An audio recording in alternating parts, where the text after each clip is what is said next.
With this Alex Jones psyop, you would think you'd want to get him in the news a lot before they do the distraction of taking his channel away, YouTube and Twitter. It looks like Adam Green here, before the last month, was pumping him up with shows. Is Alex Jones ushering in the Antichrist? Yeah, Alex Jones, caught lying, Alex Jones, okay, Alex Jones, and then, Ryan Dawson. Right around here, the final thoughts on Chris Dorsey and the militia is when it all ended. I had made some videos and he didn't acknowledge them, but I critiqued them. And then it seems like he brought in his people: Ken O'Keefe, Brendan O'Connor, CGT Report, QAnon, and Christopher Bolin. And he used them for support, whatever they call these groups. He needed to soothe his hurt Jewish ego and try to get his channel back on track. He's a shill. It seems like one of his main jobs is giving a mic to Ken O'Keefe and Chris Bolin and bringing Alex Jones back. We'll listen to the tape of Chris Bolin talking about his Israeli girlfriend. Then I'm going to talk a little about the history of the Feresh family and the Bushes, and we'll come in and tie it in to Christopher Bolin at the end. But I wound up in Israel, and I went to this kibbutz and spent, for a guy living on the road, it was a secure place to live, and I went back there a few times, and I had a personal relationship with an Israeli girl, a couple Israeli girls, but one that lasted for a while. And as time went on, some true confessions here. As time went on, she became. Some of these Israeli girls are very, very charming, and she became a. She went to her military time. She went into military intelligence, and she was based in Herzliya. So and she became a. She went to her military time. She went into military intelligence, and she was based in Herzliya. So, when I visited her in Israel, I was also staying in Herzliya. The Feresh family. There are certain individuals and families whose names are not household words, but whose careers and connections open a window on the ways that power and wealth operate in American society. The history of the Feresh family of Houston is particularly revealing, not least because of its long-term connections with Prescott Bush and George H.W. Bush. William Stamps Feresh, Sr., 1881 to 1942, was president of Standard Oil in the 1930s. His wife, Libby Radin Rice, was related by blood or marriage to a set of prominent and influential Houston families. The Bush-Feresh connection was strengthened in 1939 when Feresh's daughter, Martha Batz Feresh, married Edward Harriman Jerry. Edward was the nephew of Averell Harriman, a co-founder of the W.A. Harriman, and his older brother was a partner at the firm, which by then was known as Brown Brothers Harriman and Company. This whole section of American history is skull and bones with the Bush family, Prescott Bush, the leader, and Harriman. Henry Stimson was also involved in this, the one who dropped the atom bomb. Harriman was the leader of the Democratic Party, and the Bush family, the Republican Party, and they were skull and bones, and they worked together, which shows you that there is no problem between the Democrats and the Republicans. This is all the Hegelian stuff of conflict. You create a visible conflict, but they're actually working together, both sides, against us. So basically, Feresh family was as big as Bush and close to Harriman without having to be known to the public. The skull and bones situation, you'd have to read Anthony Sutton, there's videos on YouTube. It runs very, very deep.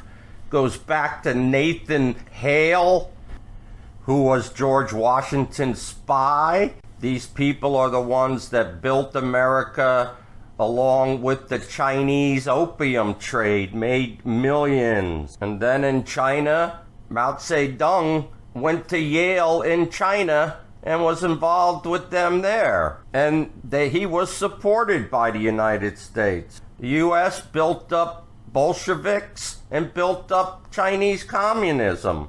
Why? And the American Revolution, Yale is actually older than the United States is. So back to William Stamp Foresh Sr. He is best known for having continued doing business with Nazi Germany even after the outbreak of World War II. After World War II, he took the fall for Nelson Rockefeller and the trading with the enemy stuff, which included Prescott Bush. And they really hounded Foresh Sr. He got depressed. He died of a heart attack. The fortune was left to his son, William Stamps Foresh Jr. He was married to Mary Wood.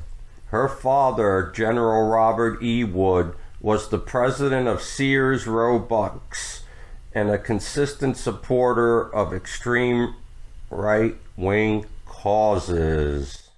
And he died within months in some training exercise in the military, leaving it to the 4-year-old William Stamp Foresh III, what amounted to about $200 million. This is the one we're interested in respect to Bolin. Born in 1939, is both extraordinarily wealthy and extraordinarily secretive. He has been described as George H.W. Bush's closest friend and confidant. His wife, Sarah Sharp, is a DuPont heiress. Foresh's relationship with George H.W. is the only thing that has kept him somewhat in public eye. George and Barbara Bush were very close to Mary Foresh and her son as the boy was growing up. When Bush moved to Texas in 1948, it was Foresh's connection that gave him his start in his career as an oil man. As young Foresh matured, he and Bush, who was 15 years his elder, became friends. Foresh invested in Bush's Zapata Oil Company and became Bush's personal aide in his unsuccessful 1964 campaign for Senate. When Bush was elected vice president in 1980, Foresh's investment firm handled the management of his stocks in a blind trust. And while Bush was president, Foresh was a frequent visitor to the White House who advised Bush on issues and served as his confidant. In 2001, Foresh became George W. Bush's ambassador to Great Britain. His primary qualifications for this job appears to be his friendship with Queen Elizabeth. As one account has said, Mr. Foresh has a long-standing relationship with Britain's Queen Elizabeth, who is an avid horse breeder and racing enthusiast. On 4 occasions, the Queen has visited Mr. Foresh's stables in Kentucky, staying with Mr. Foresh and his wife each time. Here is an earlier statement. George and Barbara Bush were very close to Mary Foresh and her son as the boy was growing up. The connection Christopher Bolin has with all of this is through his mother.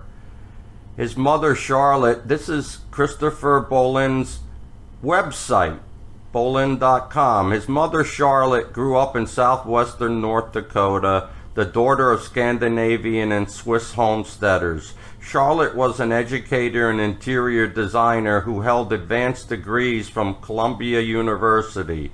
Columbia University was left Averell Harriman's mansion in New York. When she studied in New York, Charlotte worked as governess for the Foresh family and took care of young William S. Foresh III, the former U.S. ambassador to the United Kingdom and friend of the Bush family. Both of Christopher's parents served in World War II. How is that possible? This is a little bit ridiculous. There's the Israeli wife, and now his mother was governess to one of the big New World Order families with the Bush. So how do we deal with this? From what I've seen in the past, this is all Haspara, Zionist Haspara. What they do is they want conflict. So they include something like Bolin with an Israeli wife, and they have his mother being a governess for a kid that is worth $200 million and was around the Bushes. Okay, so what they do is it seems like they want the two sides to be in conflict, so they give our side a little material. It's not really strong, so that like Bolin's side and Adam Green's side can debate it and still stick with their concept that Bolin is a hero and found Israel out about 9/11.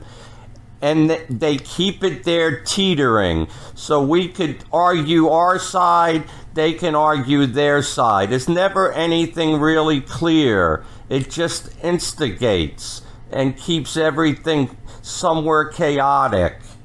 And this is the way they do things. Come on now, Adam. Do they tell you that you have to support this kind of stuff that's in his life? Did they even let you know? Or did they just set you up to go push him? And then you find out, like today, that you have to back up this guy whose mother was a governess to the Fereshes, who the kid knows the queen, and the queen stays at his house. What are we talking here? Come on now. We can simplify this as Chris Bolin, who's all over the Zionists and the Jews, has connections to them, and a paper could be written on how he grew up with a mother that was around the Bushes who did 9/11. He's connected to the whole 9/11? No? Okay. Our government had many, many shills lined up, spokespeople for 9/11 coverage to bring everybody in on some level of conspiracy theory, and none of them are right. They're all confusion. They're all a red herring. They're all misleading you. All the whistleblowers that came out that know the way the government works, they're intel people, and they would be the ones to tell Bush, hey, Georgie, we looked at all the material, and it looks like the U.S. and Israel did it. Huh? They would figure it all out. That's Snowden and Chelsea Manning, and even Assange would know. They know exactly who did it. It's their job to know who did it, even if it is their own country that did it. And they have all these people out there picking up all kinds of followers by professionals that put out that most likely it was the Arabs that did it. The Zionists are playing some kind of game. They're producing all these people that are anti-Semitic and hate Jews to keep the average Jew afraid and paranoid that the rest of the people are against them, and they better go to Israel. They better get protection. They better support Spielberg. They better support everybody, or they're gonna get holocaustic, baby. So this is Israel. Netanyahu supports the LGBT Pride Month in Israel. When a corrupt system asks you, you forget that it's still corrupt. Okay, does anybody know right-wing countries, right-wing leaders that push LGBTQ in history? I'm not saying the leaders might be perverts and all this, but pushes to the people an extreme left-wing sexual gender craziness? Come on, Adam, I'm sitting here lonely. I've asked you to talk to me. I'm not a rude person. No ad hominem stuff. Let's discuss Ken O'Keefe's Mavi Marmara story, and let's discuss these two things about Chris Bolin, the Israeli wife and his mom being a governess to the bushy feshies, fushies, forishies, the fishes. Come on now. Adam Green, stop with the Jew news. You live in California. I live in California. Peace to you, brother, and your mother.